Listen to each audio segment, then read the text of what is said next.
Bismillahirrahmanirrahim. Nabi SAW zinanya yang 6 hari mengalahkan ibadahnya 60 tahun. Berarti kan kita tidak pernah tahu ini beratnya dosa itu kan. Kalau 6 hari, antum bisa cari hadits itu ya. Mudah-mudahan kalau saya tidak lupa, nanti pertemuan akan datang ya. Insya Allah nanti diingatkan, saya akan coba bawa bukunya ke sini, Sahih Targhib dan saya bacakan riwayatnya. Dan itu riwayat cukup panjang dan kisahnya menarik gitu ya. Yang jelas pada saat itu dia karena ketahuan melakukan perbuatan tadi, dia pun akhirnya diusir dari kampung halamannya. Lalu dia pergi ke satu tempat perantauan, kurang lebih begitu makna hadisnya. Lalu kemudian dia duduk bersama dengan orang-orang miskin. Dia sudah 3 hari nggak makan, di sebelahnya ada juga orang miskin belum makan selama 3 hari. Ada yang kasih ke dia roti, sebuah roti, lalu dia melihat orang di sebelahnya ini lebih butuh. Dibagi 2 roti tersebut, dikasih kiri kanan sementara dia kelaparan. Nah waktu dia meninggal, kata Nabi SAW ditimbang amalnya. Ternyata 60 tahun ibadahnya dikalahkan dengan 6 hari zinanya. Tetapi zina ini dikalahkan dengan sedekah rotinya. Kan gimana mempertemukannya? Karena dia sudah lapar selama 3 hari, dia butuh tapi dia dahulukan orang lain. Ini ternyata mengalahkan zina yang 6 hari. Kita kan tidak pernah tahu ini. Kadar ibadah dan kadar dosa. Makanya lebih baik kita sibuk dengan ibadah, tinggalkan dosa-dosa tersebut. Gitu ya. Jadi yang paling penting adalah kita berpikir gimana di timbangan amal saya nanti, amal baik saya yang penuh dan saya lolos. Ada satu poin juga dalam masalah ini. Kita berusaha teman-teman, kalau saya, target saya begitu ya. Di dunia saya praktekin, saya berhasil. Di akhirat saya berharap juga tentunya bisa begitu. Saya kalau memiliki sebuah target, maka saya melihat target itu misalnya angkanya 10. Saya meletakkan target saya di angka 10. Saya harus mengejar itu, prestasi itu. Waktu saya sekolah, kuliah juga begitu. Angka tertinggi 100, saya harus kejar 100. Kalau tidak dapat, saya tidak jauh dari situ. Ternyata itu berhasil. Angka saya jadi 99, 98, 97, nggak jauh. Karena target kita itu. Saya lihat teman-teman sebaliknya yang angka targetnya lulus 60 waktu kami dulu di kampus ya di Madinah. Dia kejarnya yang penting lulus. Ternyata loss. Dia tidak dapat 60, mundur. Jadi 58, 57, jadi nggak lulus. Nah berarti kita usahakan targetnya yang terbaik. Sehingga kita tidak jauh dari itu.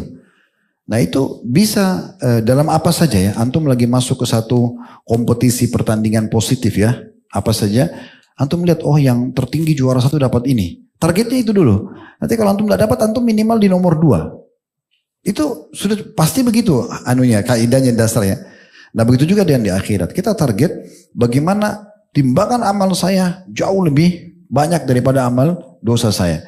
Oleh karena itu saya perbanyak taubat dan ditutup pintu dosa ini selalu saya lakukan. Karena kan kewajiban ibadah terus berjalan. Dosa tinggal antum tutup aja kunci. Ya. Udah ini sholat tetap ada, puasa tetap ada, zikir tetap ada. Jadi kan nanti dia lebih melampaui. Kalau ini banyak, misalnya amal soleh kita 1000. Dosa kita sisa 50. Selisihnya itu bisa dipakai untuk syafaat. Menolong orang lain. Walaupun tidak dibagi-bagi ke mereka. Tapi misalnya selisihnya 950, ini sebagai contoh saja angkanya, berarti kita punya hak diberikan oleh Allah untuk memberikan syafaat pada orang lain. Contoh ibu kita butuh untuk lolos timbangan amalnya 100. Kita bilang ibu saya, buat ibu saya 100. Ayah kita 100, saudara kita 30. Misal, kata Nabi SAW ada orang yang memberikan syafaat. Dari umatku 2 orang, ada 1 orang, ada 5 orang. Ada di antara mereka yang memberikan syafaat sebanyak suku Mudar. Jutaan orang dia bisa selamatkan karena banyaknya amalnya dan dia tutup pintu dosanya. Nah harusnya ini menjadi target kita dalam amal nanti.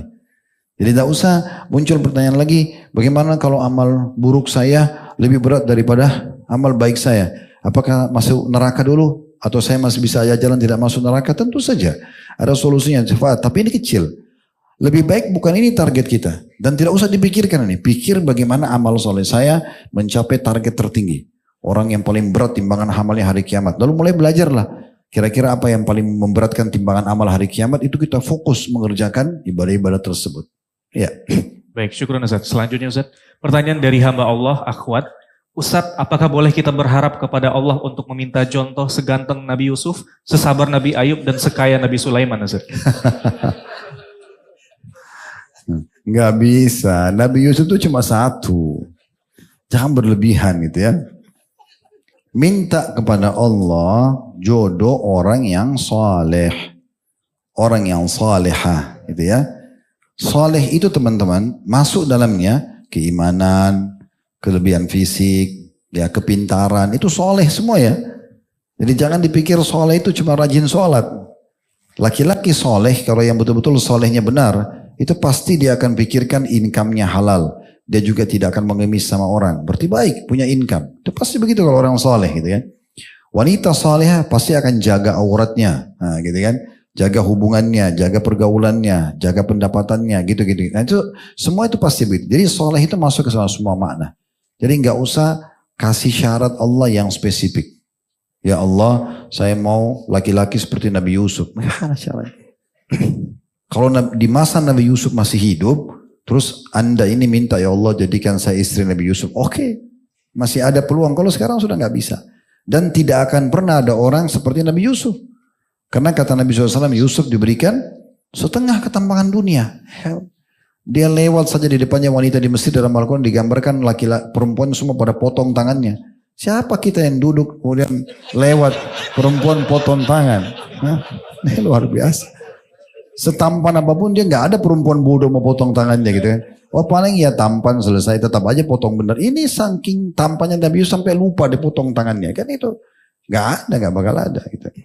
Sama juga dengan itu, dan itu mukjizat yang Allah berikan kepada beliau. Tidak semua orang dikasih. Sama dengan sabarnya Nabi Ayub. Gak bisa. Gak ada orang sabar seperti Nabi Ayub. Itu salah satu kelebihan yang Allah kasih kepada beliau. Gak bisa juga. Apalagi kalau dia mau tambah lagi. Seperti perawakannya Nabi Adam. Nah ini tambah gak ada raksasa ini. Karena di hadis kan digabung tiga-tiga itu kan. Karena orang di hari kiamat keperawakannya seperti Adam, wajahnya seperti Yusuf, hatinya seperti Ayub. Kalau digabung tiga-tiga tambah nggak ada gitu. Sekaya Nabi Sulaiman tadi Ustaz. Sekaya Nabi Sulaiman. Sekaya Nabi Sulaiman. Nggak ada lah. Nah, ini terlalu tinggi angan-angannya ini ya. Oke, selanjutnya saat ini masih tentang wanita. Jadi belakangan semakin banyak kisah perselingkuhan yang beredar dan ini mulai terjadi dari kalangan wanita, Ustaz. Dan juga ini sangat merusak dan mencederai marwah seorang wanita muslimah yang seharusnya menjaga kehormatan dan kemuliaannya. Dan dari sudut pandang Islam sendiri, bagaimana sebenarnya pandangan syariat terhadap perselingkuhan sendiri, baik dari sisi hukum ataupun dampaknya terhadap rumah tangga? Untuk apa selingkuh? Nah, sudah punya pasangan cukup. Ini hanya karena ketamakan saja. Tamak itu. Nabi SAW sudah memberikan kata kuncinya. Beliau pernah jalan dengan para sahabat. Terlintas seorang wanita, lalu Nabi SAW spontan langsung belok ke rumah salah satu istri beliau, lalu menggauli istrinya, keluar dalam kondisi beliau sudah mandi junub.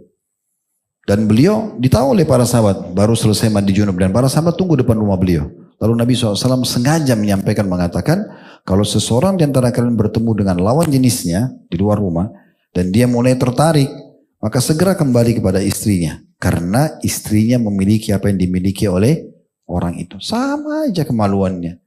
Beda casing kan itu. Ini tinggi, ini putih, ini gemuk, ini sama. Ini bule, ini Arab, ini Melayu. Ujung-ujungnya perempuan. Ujung-ujungnya laki-laki. Sama saja. Kan gitu. Makanya Islam tidak masuk ke situ. Islam masuk ke agamanya, akhlaknya.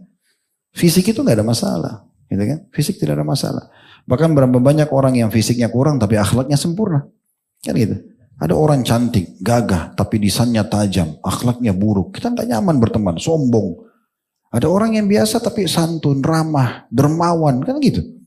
Kalau Allah gabungkan semua, dia bisa menggabungkan antara kelebihan fisik sama akhlak yang baik, alhamdulillah. Tapi kan itu bukan jadi tolak ukur. Iya. Oke, terakhir Ustaz. Sekitar 3 pekan yang lalu, jadi ada kita pembahasan tentang tablik akbar serial sahabat. Antum sempat mengingatkan untuk mencari tahu siapa nama sahabat yang dikirim Rasulullah untuk mencari berita ke campnya Quraisy waktu di perang Khandak. Mungkin bisa dijelaskan kembali Ustaz? Iya, itu saya janjikan mau sampaikan di ruangan kita ini waktu menjelaskan kisah Nabi Nuh, seingat saya. Kisah sahabat Ustaz, waktu di perang Khandak. Oh, kisah sahabat di perang Khandak. Akhirnya saya menceritakan tentang kisah seorang sahabat yang diutus Nabi SAW untuk memantau kekuatan Quraisy, ya. Dan saya sempat sebutkan nama Abi Dzar. Tapi itu yang benar adalah Hudzaifah bin Yaman radhiyallahu anhu. Jadi kita luruskan nama itu ya. Dan itu sebenarnya sudah pernah kami sampaikan memang di kisah Sirah Nabawi dia Hudzaifah bin Yaman radhiyallahu anhu. Semoga semua yang hadir dalam acara kita ini live ataupun siaran ulang, offline ataupun online, semuanya dimudahkan untuk menyempurnakan imannya, amal soleh dan diampuni dosa-dosanya, serta siapapun yang sakit disembuhkan penyakitnya, yang punya hajat untuk dipertemukan jodohnya dimudahkan oleh Allah Subhanahu wa taala, yang ingin memiliki keturunan semoga diberikan keturunan yang baik, soleh dan salihah.